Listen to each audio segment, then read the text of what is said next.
At a Washington elementary school are learning something new every day, but once a week they get to experience something they typically wouldn't. Sam Matheny has the story of kids who are inadvertently making an impact.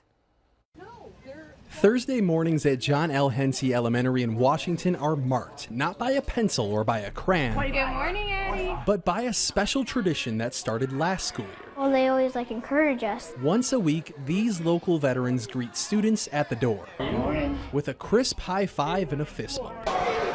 It all started when a teacher saw this happening at a Tremont school. She asked a local veterans club if they were interested in doing it. I was a little apprehensive. I didn't think that the young kids would really understand what a veteran is, and after a few weeks I realized most of them do get it. Like Bennett. If they weren't there, then we wouldn't be here right now, because they protected us. Some of them are learning as they go, like Alex. I don't know, I'm just really excited when they come.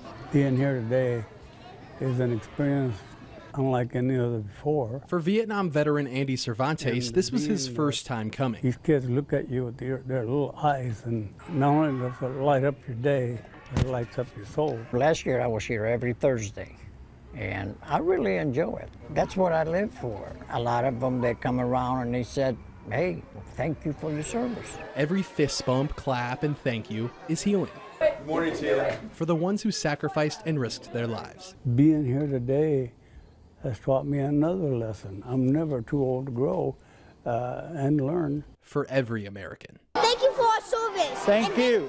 Thank you. Thank you. In Washington, Sam Matheny, 25 News.